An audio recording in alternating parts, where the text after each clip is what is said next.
আসসালামু আলাইকুম। আমরা সিভিল ইঞ্জিনিয়ারিং ডিপার্টমেন্টের একটি গুরুত্বপূর্ণ সাবজেক্ট ধারাবাহিকভাবে বিভিন্ন অধ্যায়ের উপরে ক্লাস কন্টিনিউ করে আসছিলাম। আমরা সর্বশেষ যে অধ্যায়টিতে ক্লাস কন্টিনিউ করছিলাম সেটা ছিল হচ্ছে একমুখী স্ল্যাব বা one way slab design. One way slab ডিজাইনের উপরে আমরা বিস্তারিত থিওরিটিক্যাল ক্লাস করেছি, যেগুলো অবশ্যই ইম্পর্টেন্ট, এবং আমরা গাণিতিক ফর্মুলাগুলো ড্রাইভ করেছি, পাশাপাশি ম্যাথমেটিক্যাল ডিজাইন কমপ্লিট করেছি। ওয়ান ওয়ে স্ল্যাবের ডিজাইন যতগুলো পার্ট রয়েছে সেই পার্টগুলো কমপ্লিট করেছি। প্রত্যেকটা নিয়মের প্রত্যেকটা টাইপের একটা করে ম্যাথমেটিক্স সমাধান করার চেষ্টা করেছি আমরা প্রিভিয়াস ক্লাসগুলোতে। আমরা ওয়ান ওয়ে স্ল্যাবের প্রায় একেবারে শেষ পর্যায়ে চলে আসছি, এরপরে আমরা টু ওয়ে স্ল্যাব শুরু করব। আজকে আমরা ওয়ান ওয়ে স্ল্যাবের প্রায় বলতে গেলে শেষ টপিক বলা যায় এটা আমরা আলোচনা করব, তারপরে আমরা টু ওয়ে স্ল্যাব ইনশাআল্লাহ শুরু করব। তো ওয়ান ওয়ে স্ল্যাবের ক্ষেত্রে বলা হচ্ছে দুপ্রান্ত আবদ্ধ বা দুপ্রান্ত মুক্ত ব্যালকনি স্ল্যাবের লোড নির্ণয় করো। ঠিক আছে, এই প্রশ্নটা প্রায় 4 থেকে 5 বার সেমিস্টার ফাইনাল পরীক্ষাতে আসছে। 5 সালে আসছে, 8 সালে আসছে, 9 সালে আসছে, 15 সালে আসছে। পরিপূরক পরীক্ষাতেও প্রশ্নটা কিন্তু প্রায়ই আসতে দেখা যায়। 4 মার্কের প্রশ্ন আসে, এটা রচনামূলক প্রশ্নে কম আসে, বাট সংক্ষিপ্ত প্রশ্নে বেশি আসে। খুব গুরুত্বপূর্ণ একটা প্রশ্ন। আমরা এতদিন পর্যন্ত বিল্ডিংয়ের টোটাল স্ল্যাব, বিল্ডিংয়ের ওভারঅল স্ল্যাব ক্যালকুলেশন করেছি, কিন্তু ব্যালকনি স্ল্যাবের ক্ষেত্রে আমরা কোনো ডিজাইন করি নাই। তো এখানে আমরা ডিজাইন করব না, জাস্ট লোড ক্যালকুলেশনের প্রসিডিওরটা দেখব। পরীক্ষাতে শুধুমাত্র লোড ক্যালকুলেশনটুকুই আসে। আচ্ছা, যেহেতু ওয়ান ওয়ে স্ল্যাব, এখানে দুইটা কথা আসে পরীক্ষাতে, যে কোনো থাকতে পারে দুপ্রান্ত আবদ্ধ অথবা থাকতে পারে দুপ্রান্ত মুক্ত, একসাথে দুটো থাকবে না। কিন্তু আমি দুইটাকে একত্রিত করে লিখেছি এই কারণে, যাতে করে শিক্ষার্থীরা বুঝতে পারে। তার মানে আমি যদি এতটুকু মুছে দিই দুপ্রান্ত মুক্ত, তার মানে দুপ্রান্ত আবদ্ধ বললে বোঝাচ্ছে তার মানে অপর একটা স্কয়ার হোক আর রেক্টেঙ্গেল স্ল্যাব হোক, যেটাই হোক না কেন, যদি দুইটা প্রাংশ সাপোর্ট থাকে তাহলে 4টা মোট প্রান্ত হয়। স্কয়ার হোক আর রেক্টেঙ্গেল হোক, যে স্ল্যাবই হোক না কেন, মোট 4টা এজ বা 4টা প্রান্ত থাকে। দুইটা প্রান্ত আবদ্ধ থাকলে দুইটা প্রান্ত মুক্ত থাকবে। যদি কোশ্চেনে বলতো দুপ্রান্ত আবদ্ধ ব্যালকনি স্ল্যাব ডিজাইন করো, যেটা সে কথা। যদি বলতো দুপ্রান্ত মুক্ত ব্যালকনি স্ল্যাব লোড নির্ণয় করো, একই কথা। অর্থাৎ আবদ্ধ বলুক আর মুক্ত বলুক, দুই প্রান্ত বললে অপর দুইটা প্রান্ত ফ্রি কন্ডিশন অথবা ফিক্সড কন্ডিশনে থাকবে। এটা খুব সিম্পল বিষয়। তো যে কোনো একটা উল্লেখ থাকবে পরীক্ষার হলে, একই বিষয়। তাহলে এখন লোড ক্যালকুলেশন করার জন্য আমাদেরকে যদি দেখি যে একটা ব্যালকনি স্ল্যাব বা যে কোনো স্ল্যাবের কথা যদি বলা হয়, যদি দুইটা বিপরীত প্রান্ত হয়, একান্তর প্রান্তগুলো আবদ্ধ অবস্থায় থাকে, তাহলে বিপরীত একান্তর প্রান্তরা মুক্ত অবস্থায় থাকবে। আর এই মুক্ত অবস্থায় যে পোর্শনটা থাকবে একে বলা হয় ফ্রি এজ। এই ফ্রি এজটা ওয়ান কাইন্ড অফ বিহেভ করবে ক্যান্টিলিভার স্ল্যাবের মতো। আমি যদি বলি যে ফর এক্সাম্পল যে এটা আমাদের একটা স্ল্যাব ধরে নিচ্ছি এটা আমাদের একটা স্ল্যাব, মনে করছি আমরা এটা আমাদের একটা স্ল্যাব।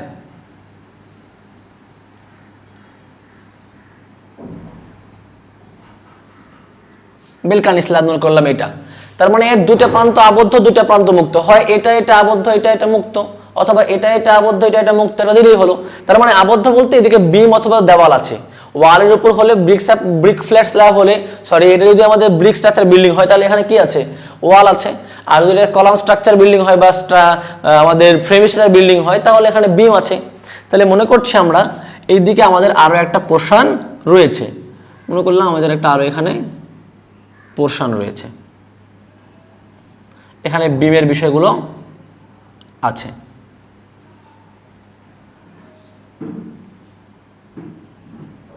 মনে করলাম এদিকে বিম আছে অথবা দেওয়াল যেটাই আছে একটা, আমরা জাস্ট ড্র করি। ঠিক আছে, ওকে।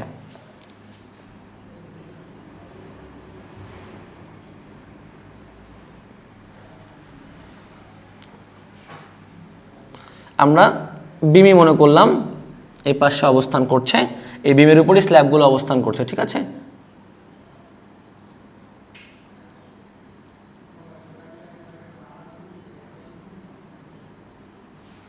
এরকম একটা কন্ডিশন এখানে অবস্থান করছে। তো আমরা এই দেওয়াল বা বিমের উপরে একটা অবস্থান করছে, তার মানে এগুলো আমরা কম বিম মনে করতে পারি অথবা ওয়াল মনে করতে পারি, যেটাই বলি না কেন। এই দুইটা প্রান্ত আমাদের আবদ্ধ, এই দুইটা প্রান্ত আমাদের আবদ্ধ। তাহলে যদি স্ল্যাবের দুইটা প্রান্ত আবদ্ধ হয় তাহলে অবশ্যই এই দুইটা প্রান্ত মুক্ত, ফ্রি এজ। মনে করলাম এটা হচ্ছে ও পয়েন্ট, তার মানে যদি এটা হয় তার মানে এই অংশটুকু আর এই অংশটুকু এটা কি সম্পূর্ণ কি মুক্ত প্রান্ত না? তাহলে আমরা বলতে পারি এটাকে বলা হয় ফ্রি এজ।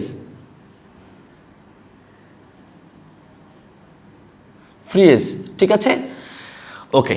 তাহলে এখন প্রশ্ন হচ্ছে, যদি আমরা এরকম একটা বেলকানি স্ল্যাব হয়, যখন এই স্ল্যাবের উপরে লোড আসবে তখন এই স্ল্যাবটা ওয়ান কাইন্ড অফ কেমন হবে, এটা বিহেভ করবে হচ্ছে ক্যান্টিলিভারের মতো। তার মানে যদি আমি মনে করি এই পাশ একমুখী স্ল্যাব মানে কি, এই পাশে যদি আমার সাপোর্ট থাকে, জাস্ট এটা কথা চিন্তা করি, এই বরাবর যদি আমার সাপোর্ট থাকে, এখানে যদি লোড হয় তার মানে কি একদিকে মাখবে, অর্থাৎ একদিকে বেন্ড হয়ে যাবে।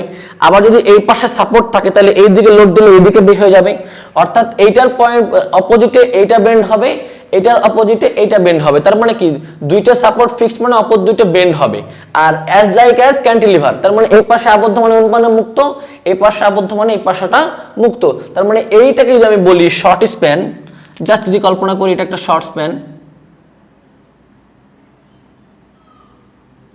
এটা হচ্ছে আমাদের শর্ট স্প্যান, আর এটা মনে করলাম লং স্প্যান, ঠিক আছে, এল আর এস। তাহলে এই পাশে শর্ট স্প্যানের সাপোর্ট, তাহলে শর্ট স্প্যান এইদিকে বেন্ড করবে ক্যান্টিলিভারের মতো, অর্থাৎ এইভাবে বেন্ড করে যাবে, আবার এইটার পার্সপেক্টিভে এটা কিন্তু আবার বেন্ড করে যাবে। এই জন্য বলা হচ্ছে এই ফ্রিজটা বিহেভ করে কার মতো, ক্যান্টিলিভার স্ল্যাবের মতো। এই জন্য আমরা বেলকানি স্ল্যাবগুলোকে ক্যান্টিলিভার স্ল্যাব বিবেচনা করে ডিজাইন করব এবং লোড ক্যালকুলেশন করব, ঠিক আছে। আচ্ছা, যেহেতু এই স্ল্যাবটা ক্যান্টিলিভারের মতো বিহেভ করছে, তাহলে ম্যাক্সিমাম ডিফ্লেকশনটা কোথায় হবে? ম্যাক্সিমাম ডিফ্লেকশনটা কি এই ওয়েব ও পয়েন্টের সাপেক্ষে হবে না? সর্বোচ্চ ডিফ্লেকশন হবে মুক্ত প্রান্তে। আমরা জানি ক্যান্টিলিভার স্ল্যাবের বা ক্যান্টিলিভার বিমের সাপোর্টের সর্বোচ্চ ডিফ্লেকশন কোথায় হয়? মুক্ত প্রান্তে হয়। জাস্ট আমরা বিমকে একটু ইমাজিন করি, কল্পনা করি বিম। যদি কল্পনা করি, মনে করলাম এটা একটা ক্যান্টিলিভার বিম যার এক প্রান্ত সাপোর্ট অন্য প্রান্ত মুক্ত। যদি এই প্রান্তের উপরে লোড অ্যাপ্লাই করা হয় তাহলে এটার ডিফ্লেকশন সিস্টেমটা কেমন হবে? এর ডিফ্লেক্ট করবে এরকম, তাই না? সাপোর্ট প্রান্ত থেকে এল ভাগ 4 ডিস্টেন্সে যেভাবে বেন্ড হয়ে যাবে। তার মানে ম্যাক্সিমাম ডিফ্লেকশন কোথায় হলো? তাহলে আমরা বুঝতে পারছি এটা হচ্ছে ম্যাক্সিমাম ডিফ্লেকশন।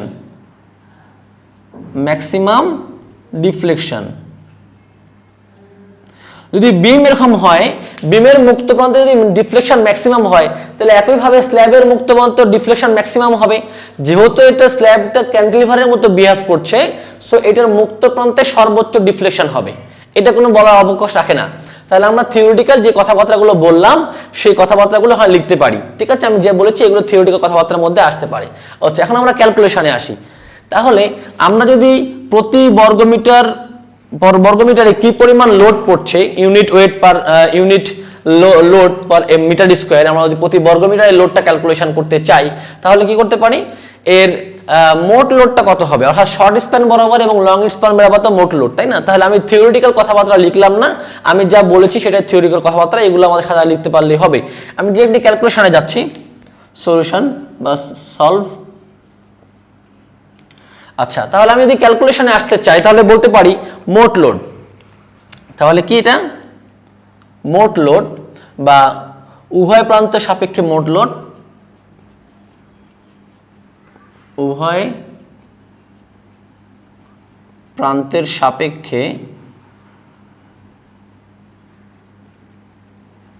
মোট লোড কত হবে? ওমেগা। যেহেতু ইউনিট এরিয়া স্কয়ার, তাই না? ইউনিট এরিয়া লোড হচ্ছে ইউনিট এরিয়ার উপরে, তাহলে এটা হচ্ছে omega S L plus omega S. এটা আমরা লিখতে পারি কিনা? 1 নম্বর সমীকরণ দিলাম এটা, অর্থাৎ টোটাল লোড হবে শর্ট স্প্যানের লোড প্লাস লং স্প্যানের লোডের সমান। টোটাল লোড হবে শর্ট স্প্যান বরাবর যে লোডটা পড়বে অথবা লং স্প্যান বরাবর যে লোডটা পড়বে সেই লোডের সমষ্টির সমান, এটা টোটাল লোড। ওকে, তাহলে এটা হতে পারে WT, যেটাই হোক না কেন। এখন আমরা এটাকে যদি ডিফ্লেকশনে কনভার্ট করি, অর্থাৎ আমরা জানি ম্যাক্সিমাম ডিফ্লেকশন ও বিন্দুতে হবে ক্যান্টিলিভার স্ল্যাবের ক্ষেত্রে। ক্যান্টিলিভার স্ল্যাব যদি বিবেচনা করছি আমরা, তাহলে এটা কিন্তু একমুখী স্ল্যাব, কিন্তু এটা ক্যান্টিলিভারের মধ্যে বিহেভ করছে, এটা ক্যান্টিলিভার স্ল্যাব বিবেচনা করে আমরা লোড ক্যালকুলেশন করব। তাহলে যেহেতু ও বিন্দুতে সর্বোচ্চ ডিফ্লেকশন হবে, তাহলে আমরা বলতে পারি যেহেতু চিত্রের ও বিন্দুতে ম্যাক্সিমাম ডিফ্লেকশন হবে, ম্যাক্সিমাম ডিফ্লেকশন হবে। সো আমরা লং স্প্যানের জন্য একটা ডিফ্লেকশন পাবো, শর্ট স্প্যানের জন্য একটা ডিফ্লেকশন পাবো, তাই না? তো ডিফ্লেকশনের ফরম্যাটের সূত্র আমাদের কি জানা আছে? আমরা কিন্তু ডিফ্লেকশনের সূত্র কি জানি, আমি এখানে লিখে দিচ্ছি। ডিফ্লেকশন তো আমরা প্রকাশ করতে পারি যে deflection D equal to omega L4 divide by 8EI। এটা কিন্তু আমরা আগেই শিখেছি সিম্পলি সাপোর্টেড ক্ষেত্রে। সিম্পলি সাপোর্টেড ক্ষেত্রে ডিফ্লেকশন অথবা ই দ্বারা প্রকাশ করতে পারি আমরা, যেটাই বলি না কেন, deflection E equal to omega L4 divide by 8EI। এটা বেসিক সূত্র ডিফ্লেকশনের, এটা বেসিক সূত্র ডিফ্লেকশনের। তাহলে ডিফ্লেকশন শর্ট স্প্যান বরাবর লং স্প্যান বরাবর যদি হয়, যদি আমি শর্ট স্প্যানের কথা চিন্তা করি, তাহলে কি হবে? আমরা বলতে পারি omega S into S4 divide by 8EI লিখতে পারি না? শর্ট স্প্যানের জন্য ডিফ্লেকশন। তাহলে এখানে তো এল বলতে লেন্থ বোঝায়, তাহলে শর্ট স্প্যান বরাবর লেন্থকে আমরা এস দ্বারা প্রকাশ করেছি, শর্ট স্প্যান বরাবর লোডকে আমরা ওমেগা এস দ্বারা প্রকাশ করেছি। একই হবে, এই দুটো সমান হবে ডিফ্লেকশন। একমুখী স্ল্যাবে যেহেতু বোথ ইন সাপোর্ট তো সেম, তাহলে বোথ ইন ডিফ্লেকশনটা সেম হবে। তাহলে আমরা বলতে পারি omega L to the power 4 divide by 8EI। এটা বুঝি কিনা? যেহেতু বোথ ইন ফিক্সড কন্ডিশনে বোথ ইন ডিফ্লেকশনের ভ্যালুটা সেম হবে, এই কারণে শর্ট স্প্যানের ডিফ্লেকশন ইকুয়াল টু লং স্প্যানের ডিফ্লেকশনটা ইকুয়াল টু হবে। তাহলে আমরা লং স্প্যান বরাবর লোডকে W ওমেগা L বলছি, ইউনিট এরিয়ার উপরে লোড পড়ছে, এবং L কে আমরা বলছি লং স্প্যান, আর 8 ইজ দ্য বেসিক। এখানে তো শর্ট স্প্যানকে এস দ্বারা প্রকাশ করছি, শর্ট স্প্যান লোডকে ওমেগা এস দ্বারা প্রকাশ করছি। এখন আমরা ডিরেক্টলি আমাদের ক্যালকুলেশন ফরম্যাটে যাব। কিভাবে? আমরা বলতে পারি omega S two the power 4 equal to omega L two the power 4। 8EI দুই পারে সেম, যে কারণে বাজ হয়ে গেল। তাহলে আমরা বলতে পারি কিনা, এখান থেকে একটু খেয়াল করি, আমরা এখান থেকে এভাবে লিখতে পারবো, অর্থাৎ শর্ট স্প্যান বরাবর আমি যে লোডটা পড়ছে এটা হচ্ছে ওমেগা এস, আর লং স্প্যান বরাবর যে লোডগুলো পড়ছে সেটা হচ্ছে ওমেগা এল। ওকে, তাহলে আমরা কি করতে পারি, এখান থেকে একটা ক্যালকুলেশনে আমরা আসতে পারি। সেই ক্যালকুলেশনটা কি, আমরা ওমেগা এস কে এখান থেকে রেখে দিলাম, তাহলে কি থাকবে? ওমেগা এল ইন্টু এল ভাগ এস তার উপরে 4 লিখতে পারি কিনা? অর্থাৎ এস কে এবারে ভাগ করে দিলাম, যেহেতু উভয় এস এবং এল দুইটার পাওয়ার 4, এখন এল ভাগ এস রেশিও চলে আসলো ডাব্লিউ ভাগ 4। এখানে মনে রাখতে হবে এল ভাগ এস হচ্ছে একটা রেশিও, কি লেন্থের রেশিও, লেন্থ এর রেশিও, অর্থাৎ এটার দৈর্ঘ্যের রেশিও, দৈর্ঘ্য প্রস্থের অনুপাত। আমরা শর্ট স্প্যান এবং লং স্প্যান অনুপাতকে আমরা এম দ্বারা প্রকাশ করি। তাহলে আমরা বলতে পারি এখান থেকে আমরা একটা লাইনে আসতে পারি, কি আমরা বলতে পারি এখান থেকে যে omega S equal to omega L M. কি বলতে পারি এখান থেকে? এম ইকুয়াল টু কি লিখতে পারি? এল ডিভাইড বাই এস। দৈর্ঘ্য অর্থাৎ লং স্প্যান এবং শর্ট স্প্যানের রেশিওকে এম দ্বারা প্রকাশ করা হয়, লং স্প্যান এবং শর্ট স্প্যানের রেশিওকে আমরা এম দ্বারা প্রকাশ করতে পারি। ওকে, আচ্ছা, এখন যদি আমরা এই ওমেগা এস এর ভ্যালুটা নিয়ে যাই এখানে বসাই, তাহলে কি পাবো? জাস্ট লক্ষণীয়, আমরা যদি ওমেগা এস এর ভ্যালুটা নিয়ে যাই, অর্থাৎ এই ভ্যালুটাকে, আমরা যে ভ্যালুটা এখান থেকে পেয়েছি এই ভ্যালুটাকে নিয়ে যে 1 নম্বর সমীকরণে বসাবো, তাহলে কি পাচ্ছি দেখি তো। তাহলে ইকুয়েশন 1 হতে পাই, ইকুয়েশন 1 হতে পাই। তাহলে ইকুয়েশন 1 কে কিভাবে লেখা যায়? আমরা লিখতে পারি হচ্ছে omega equal to omega L plus omega S. তাহলে লিখতে পারি কি omega L equal to omega minus omega S, লিখতে পারি কিনা? Omega S. তাহলে ওমেগার মানটা থাকলো মাইনাস, তাহলে আমরা এখান থেকে কি বসাতে পারি? ওমেগা এল, তাই না? তাহলে আমরা এখান থেকে একটা ভ্যালু বসাতে পারি, কি আমরা এখান থেকে একটা ক্যালকুলেশন ফরম্যাটে আসতে পারি। ক্যালকুলেশন ফরম্যাটটা হচ্ছে এরকম যে, আচ্ছা আমরা ডাইরেক্টলি মান বসাই, আমরা পার্থক্য করবো না, আমরা মোট লোডটা ক্যালকুলেশন করে নিই আগে। ওকে, তাহলে omega equal to omega L plus omega এর ভ্যালু কত? ওমেগা এল ইন্টু এম, অর্থাৎ ওমেগা এস এর ভ্যালু আমি বসালাম omega S equal to omega L into M. তাহলে omega S equal to omega L into M. তাহলে আমি যদি ওমেগা এল কে কমন নিই তাহলে কি পাবো? Omega L 1 plus M. তাহলে আমরা যদি এখান থেকে ওমেগা এল কে রেখে দিই তাহলে কি পাইলাম? Omega divide by 1 plus M.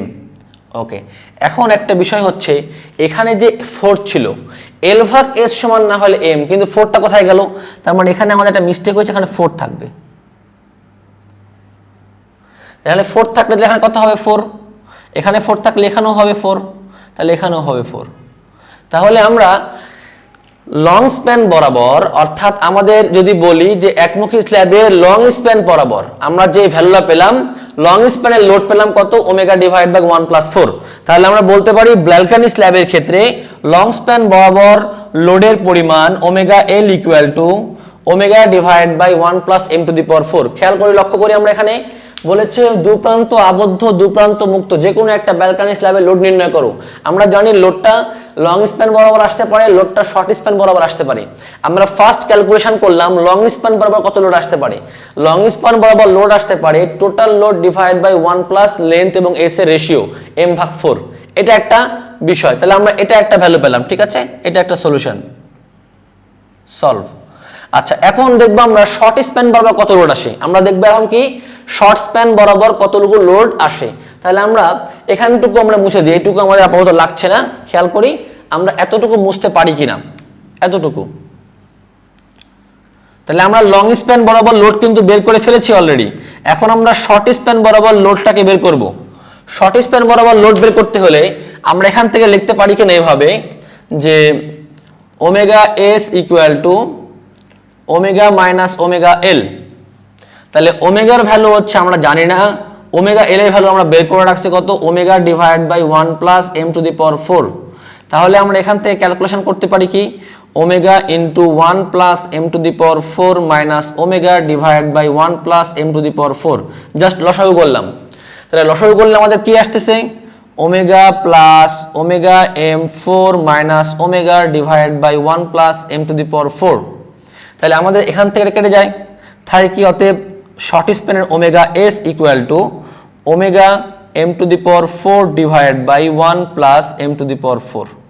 তাহলে আমাদের ফাইনালি একটা ভ্যালু, আমি এটাকে একটু সহজ করে লিখি, অতএব omega S equal to omega থাকলো m⁴ divide by 1+m⁴।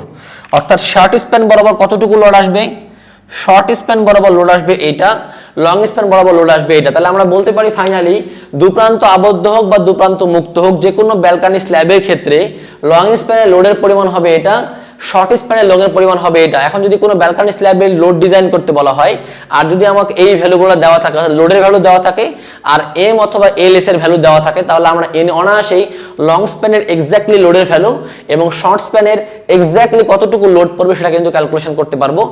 Most important একটা থিওরিটিক্যাল সংক্ষিপ্ত প্রশ্ন হচ্ছে এটাই পরীক্ষা আসার জন্য এই অধ্যায়ের ক্ষেত্রে। ধন্যবাদ সকলকে।